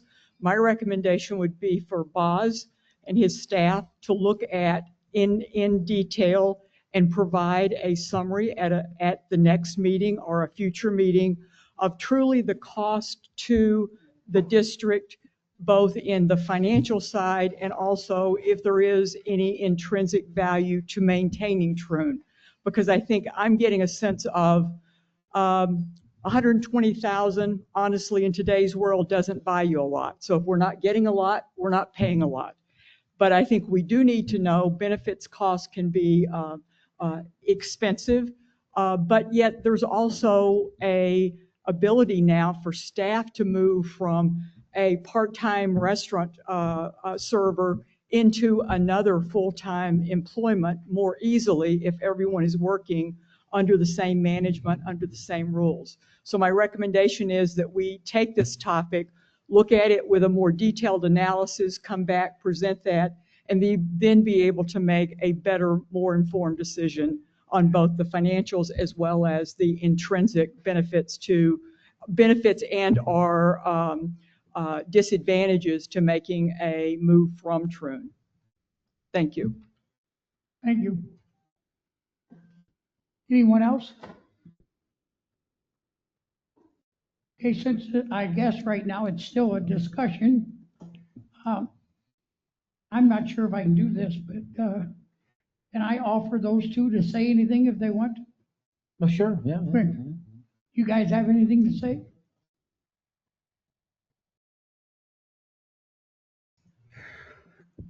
So we always talk about the savings. So the savings that happens in the agronomy world is, we try, going back to Mr. Herrick's about the equipment. So the thing with that, the vendors change. So John Deere does not want to be in the finance business. We could not go into a third-party deal, nor could Troon finance the equipment, as for clarity on the equipment part. So that's why we had to do that, because basically they didn't want the bank to hold the equipment. So just like if you guys had Troon finance it and we got rid of Troon, then they would be held the amount that's owed and they would take all your equipment away. And so that got kind of wishy-washy at that point. And the state contracts have changed considerably. John Deere does not want to do any financing for the government. They want to give you the discount up front. And of course, they want the stuff paid for immediately as fast as they can. So basically, it's still going to the bank and trying to get it refinanced. We have that option, but the interest rates weren't there. It made more sense for us at that time. Going forward, I think the biggest thing is that the fertilizer and chemicals, we just did a EOP for next year, and it's right around a $40,000 savings that we got off of our price of our chemicals. We get 9% off of our chemicals per Troon. It's 3,000 golf courses, so it's a lot of buying power. I don't know as far as, a lot of governments, they can do ag, so the ag products are a lot cheaper than what the normal, you put golf on anything and it goes up about 35%. That's just the way the golf world is. So that's the biggest part that we feel. And Troon, they trust a lot in their employees. They are there for me to call. Jason Ellis is there. We all have a bunch of VPs that we do try to share with. The samples that we've pulled over the last 4 or 5 months, there's been a bunch of people trying to look at them. Last Friday I pulled samples and sent them to Dr. Harmon up at the University of Florida and just had them reviewed as well. I do have a lot of people, as long as I've been in the business, I have a lot of people that I try to bounce stuff off of. Troon's got a lot of people all across. If somebody's having the same issue, the big thing is that Jason, our VP, tries to send it out and say so-and-so's having these issues or whatever. They do try to make us aware of it. They do send us weekly stuff. Our HR sends us weekly stuff. But again, I enjoy working for Boz. We meet every Monday. We do communicate. Our tournaments are up for the year. Our cultural practices are done for the year. The whole thing the other day with the verticutting, if I'd have done it on a Monday, they wouldn't have seen it on a Tuesday or a Wednesday. It goes away. It was just a light verticut and a light top dressing. The whole purpose of it is to get ready for the overseed that I'm doing on October 20th. It's just a prep. Again, it's not something that I was trying to go out there and be aggressive with. And it's something I've done almost we did it last year before we overseeded. It's just something that has to happen in order for us to prep it. And, Boz and I will have a discussion this afternoon about it, but Boz and I communicate daily. I think Mike and Boz communicates daily. Mike and I, in the mornings, we try to ride together and look at things together. Have we been the best communicators over the last 4 years. I mean, no, I'm not going to say that we have. I've wrote, I think, 4 newsletters in the last 2 months, trying to explain some of the stuff that's going on with our golf courses. And same thing, Dylan. I mean, you know, the vendors we talk to, there's other people that's got brand new greens that are having the same issues. We're trying to figure out. Everybody's trying to figure out whether it was a fumigation. You know, the whole thing is that a lot more eyes are better. And that's all I can say about it. I knew they support me. And like I said, the discounts in agronomy, as far as all that goes, I would say is probably in the $40,000 to $70,000 range, depending on what time it is. And that's really, you know, our benefits. I mean, you know, with me doing public works now and stuff, you know, Ariel and I weighed at them. It really wasn't that big a deal. It's not like I can take a vacation like the district can anyway. We're close, you know, we have 1 day a year that we get off, and that's Christmas. Other than that, we basically work all the time. So that it really wasn't that big a benefit for me to go that way. And like I said, I'm good either way. Like I said, I enjoy working here, and I enjoy working with Boz, you know, and I appreciate the board for everything and the support you guys have given me over the past few years as well. And like I said, we'll have that discussion if it gets down to it, and that's all we can do is go from there. And I thank you. Okay. Just one quick question after you, Mike, or before you. Troon saves us a lot of money and just more than what you mentioned, don't they? When we buy stuff, and I think Mike can probably answer that. Yeah, I think, you know, as far as I'm concerned, and I'm probably the one on the property that works the most with all of the Troon departments. I get to work with HR, financial, marketing, all those folks, as long as, you know, as well as the corporate guys as well, which I do on a daily basis. So I do get to spend a lot of time with them, and you know, I work hand in hand with these two and all the other directors as well, and all those relationships are all great. I enjoy working for Boz. I think this is more of a financial decision than anything. Troon will be involved in whatever conversations you want to, but all the decisions are going to be made right here at the property because we're the ones that are here and we know the decisions that we need to make best. But their recommendations are always welcome. On the financial side, to answer your question, yes, if we buy a fleet of carts, it costs about $1 million. You're going to see a 10% Troon savings on that. So that's easy math. Anytime that we purchase food through all of our Cisco, Cheney, all those vendors, you're going to see 5 to 10% savings on a lot of those things. Same thing with all working with TaylorMade or Callaway. Callaway especially, Troon gets a pretty decent discounts on all of those items because they have properties. They have over 1,000 properties all over the world. And that's also, you know, for retaining and bringing employees here. That is one of the best benefits for an employee here. And you have job opportunities all over the world that you can join another Troon property somewhere else if you so choose. Those of us that are here in Sebring that like it here, we want to stay here. But it's nice to know that there are other opportunities out there for us to grow as well. You know, if I have employees like an assistant golf pro, he has a great opportunity here. If he works hard and learns a lot, he has a great opportunity. We could find him a job in Hawaii if he wants to go there. So that is a benefit for those guys and bringing in those young folks. And that's my 2 cents. And I think we have a great relationship here. I think everything that Boz has envisioned, we're going to make it happen. We do it. We sit down every Monday and we go through everything.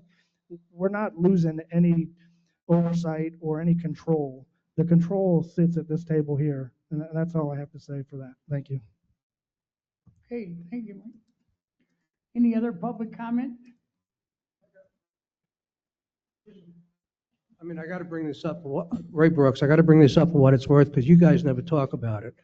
The golf and the restaurant profit this year will be close to $300,000 less than last year. To me, that's a problem. You guys never talk about it, so obviously you're happy with it or you're content with it. But I got to say, one of these days, you all better look at it because we can't continue to lose money like that.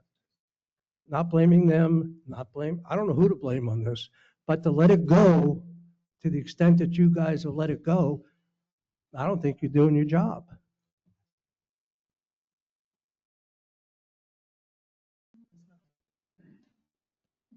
Anybody else? Okay, is this still a discussion, or do you? Any continued discussion or direction? And what I think what I'm hearing, and I hate to put you guys in a bad decision-making spot, because I feel it, is that if this team here said, give us Troon, give us the golf course today, we have the team in place, we have the expertise, please cut the strings. I won't speak for you all, but I think you all would feel comfortable moving that way. That's not what I'm saying, because we're not there.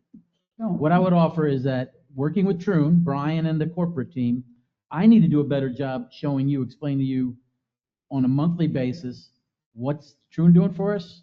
What are we doing? And once we start painting that picture, and you guys after 3 months, 6 months see it, you'll see the value or not, and then we can make a better informed decision. And I will do that. It's amazing that I have to do that with a vendor we pay and pull that information from them, but in this case I have to. And that's fine, it's my job. So I'll beat Brian up, I'll say, send me what you're doing, like Mike's mentioning, we save you X amount on the Cisco food order, we're gonna save you this for, let's lay that out in a simple product to show you guys monthly with the golf report. And then once you lay those out over a couple of months, you'll be able to see the value, in your opinion, good or bad. And then we can make the right decision. At the same time, if there's any internal workings that we can do HR-wise and finance-wise, not hiring people, but internal workings and processes we can do, we can start doing that because we're having to do it immediately anyway for Infomart. So we can do that internal and get to a better position where I truly just need to hire 2 people at whatever level. But we really haven't put a lot of thought into that because I have Troon doing that for me right now. And I think that might help you all in the near future better understand the value of this vendor and take it from there. Hey, from what I hear, can sense that we want to keep Troon the way it's going. And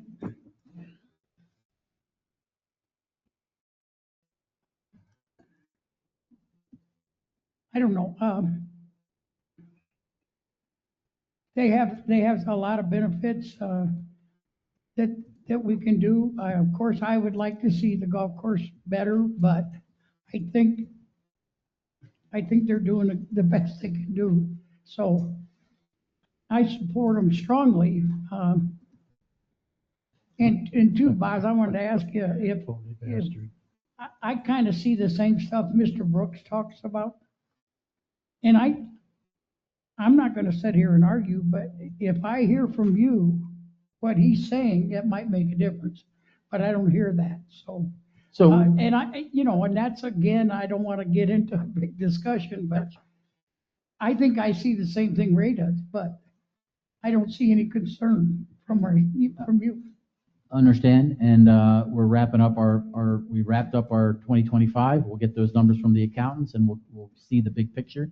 You got to also put it in context. There was no major fee raises last year.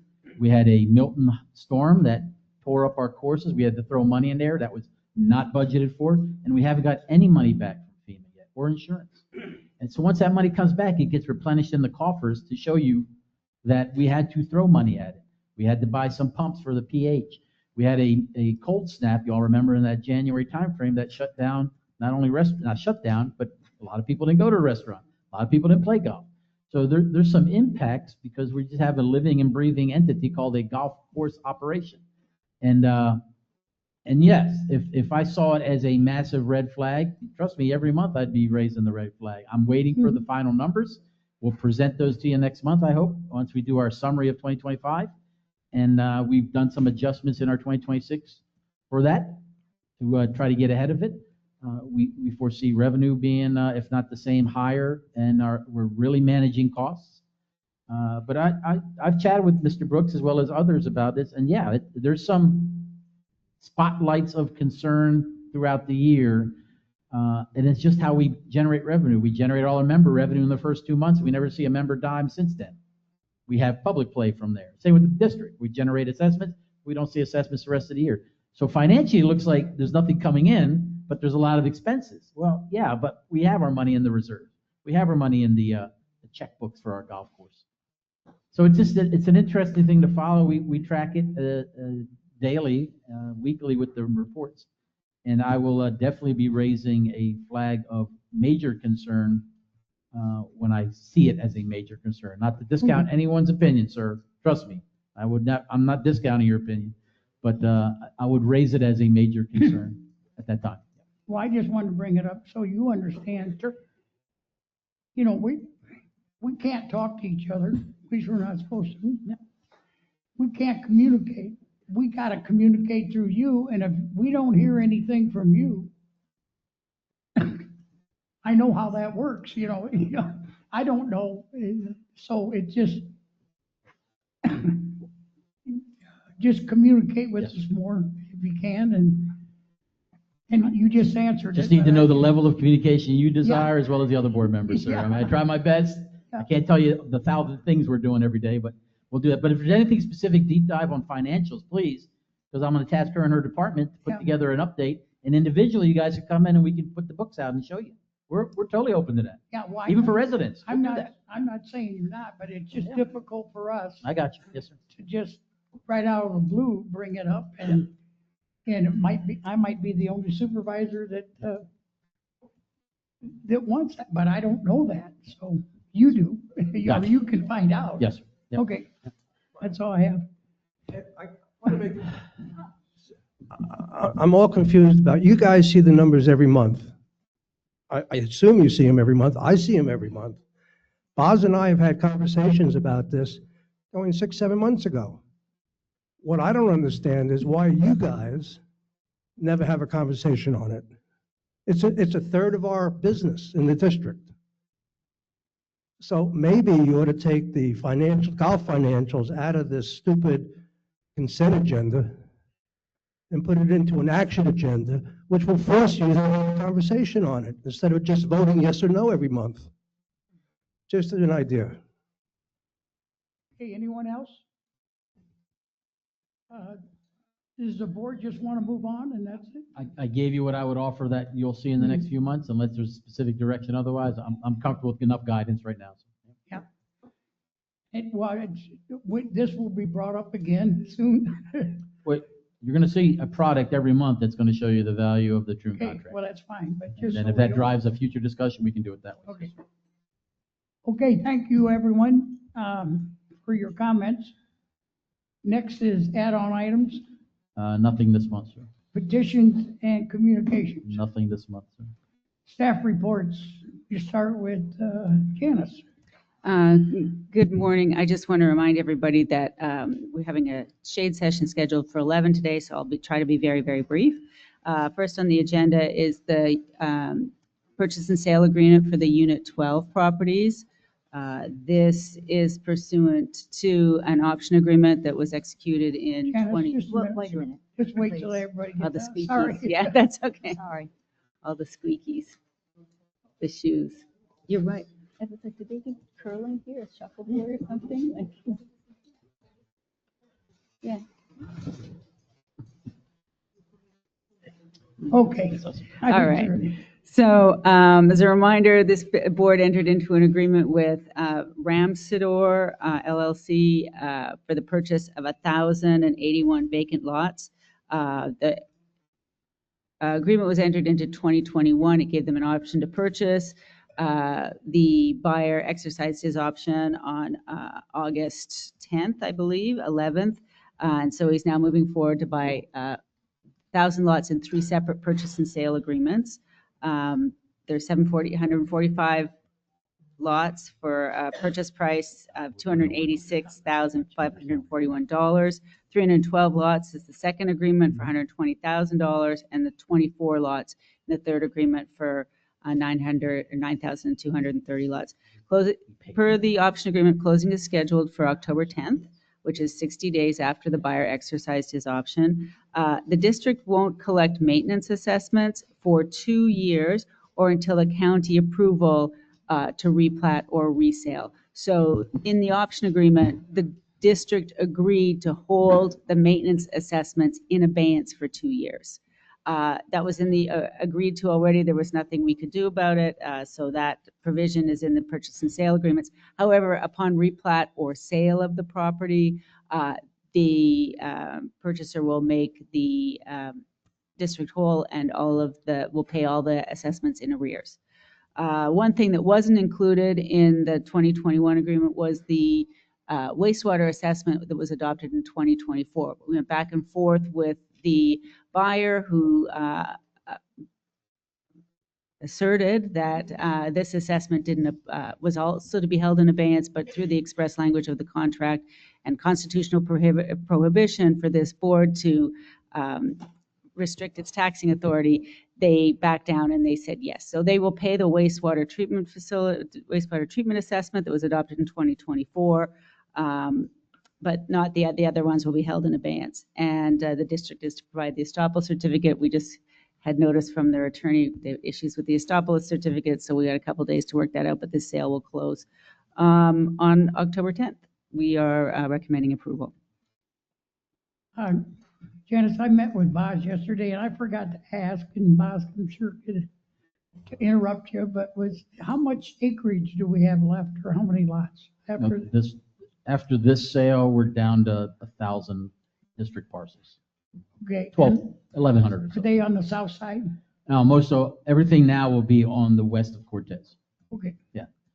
This takes care of everything on the south side is gone with this Okay. purchase. Yes. So it'd be on the west side that we have the. Yeah. Okay. And this is. And very spread out. Unit 12. All Unit Yeah. 12, yes, ma'am.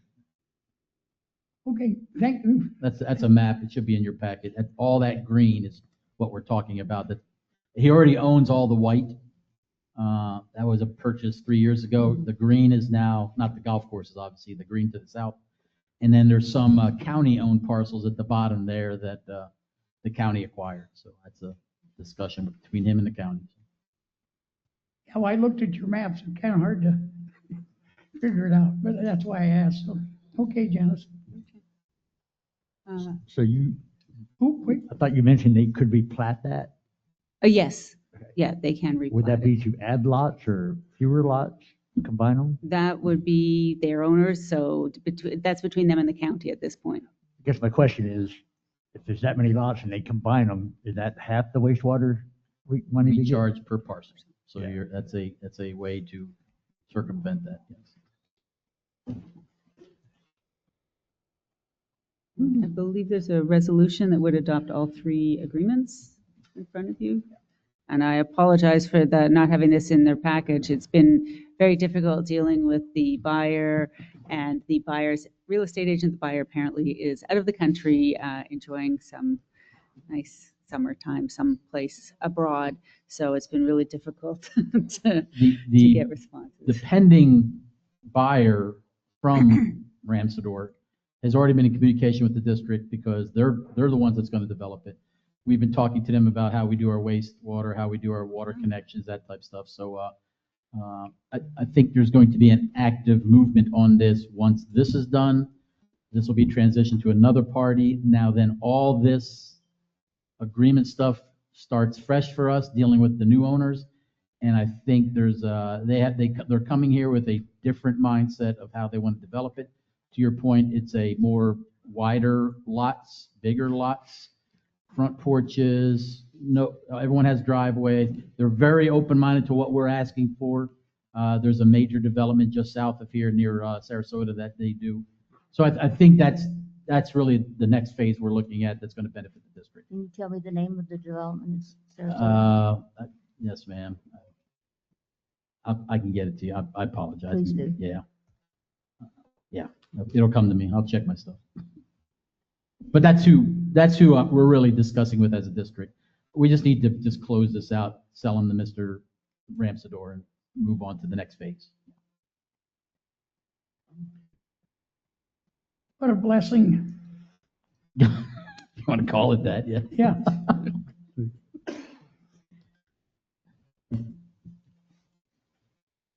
Are you done there? Yep, we're just asking for a motion to approve resolution 2025-12 for the sales. I thought we did that under the consent agreement.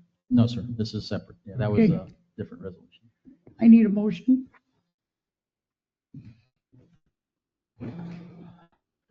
Make the motion to go through the resolution and sell the property, and hopefully we'll be done with Mr. Horning. Second. You had a motion and a second? Supervisor Herrick, Can you have public comment? Public comment? No public Okay, comment? go ahead. Anybody want to comment? Mark Camp, resident. I brought this question up before. This is on the staff reports, and you're looking to approve a resolution, I believe. Yes? Yes. Okay. Why are we changing the procedures and not having that as an action item where you discuss what you just did and then vote on it instead of having it as a staff report? Is that a legitimate question? Because I've seen this happen a couple times in the last 2 meetings. It is a legitimate question, and I asked to put it on the legal report. I'm not familiar with your agenda setup, so thanks for pointing that out. And for the next time, it'll be an action item, especially since it's a resolution. I take your point. Okay, thank you. I just didn't know if procedures were changing. Thank you. Likewise. So. Any other comment? Okay. Supervisor Herrick? Yes. Supervisor Norton? Yes. Supervisor Phillips? Yes. Supervisor McLaughlin? Yes. And President Gilpin? Yes. At this time, we have a shade meeting scheduled and noticed for 11 p.m. So it's 10 minutes for 11. So I recommend that maybe we take a short break and we come back at 11, open up the shade meeting. We'll have to clear the room and then reconvene after the shade meeting for continue the meeting, or in the alternative, I don't know if you want to defer any action items. They're tabled to the next meeting. The two in discussion here are procurement plan and open carry. They're more information purposes. There's no action required. So it's really just information that we could table if you want to resurface those. And then I had nothing special on the GM's report, unless you have a question. Yeah, so I'm fine if you want to wrap up very quickly and then we transition to the shade, or we're going to go to the shade and then come right back with just you all and continue where we stopped. That's up to you, sir. What's the pleasure of the board?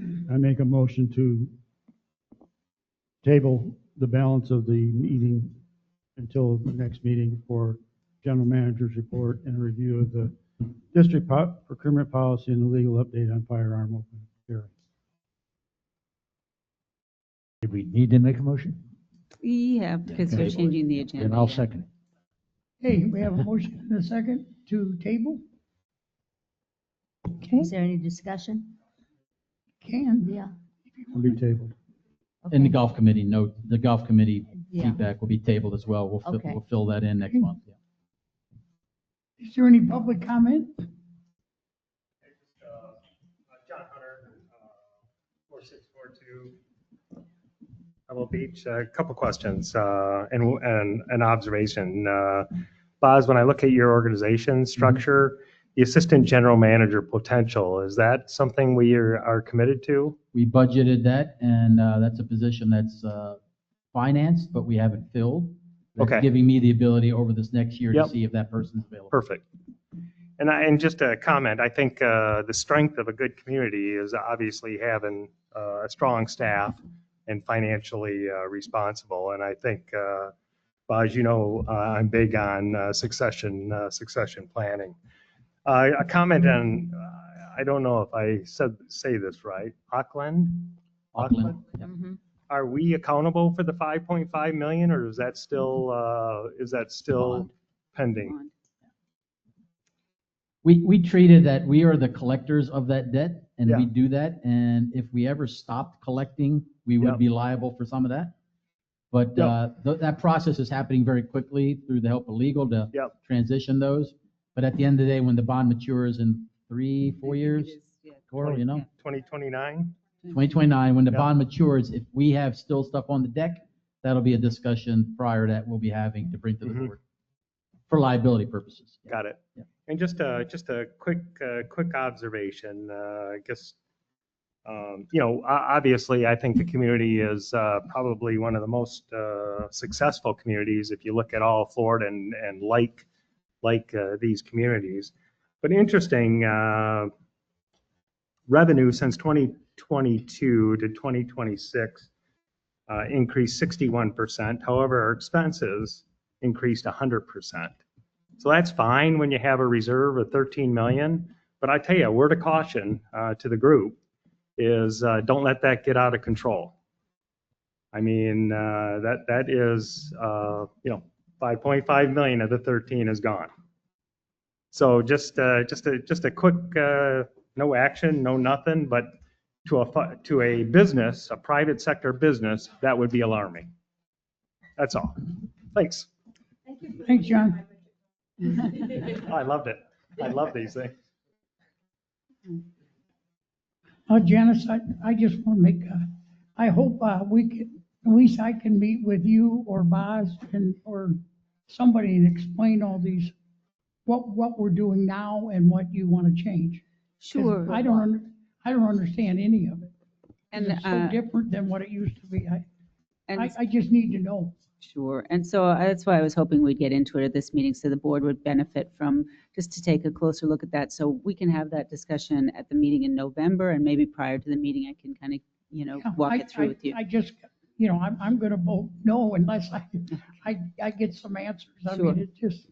Sure. don't And wanna I do that. invite anybody else on the board members who have questions about purchasing, procurement, our policies, the district charter, based on my memo, that want to dig deeper into it, please call and we can go over, some of the points. So we can raise them all at the public meeting.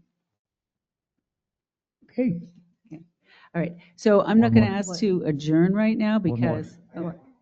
Sure. Mark Camp, resident. Just a quick question. I've been involved in shade meetings before, and I'm not sure if I can ask this question or you can answer it. Can we ask what the subject matter is for this shade meeting? Sure. The subject matter is to discuss settlement negotiations and/or strategy related to litigation expenditures in the case of Sun and Lakes Improvement District versus Highland County Property Appraiser and Highland County Tax Collector. It's a case filed in the 10th Judicial Circuit, case number 25 GC 000522. Perfect. Thank you so much.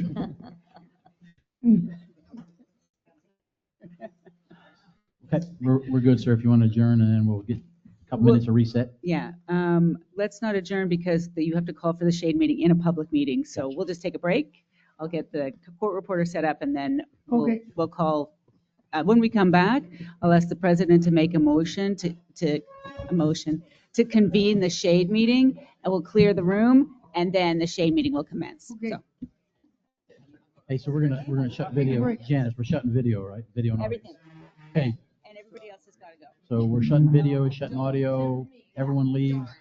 Make sure the door gets locked from the outside and no one can come walk by.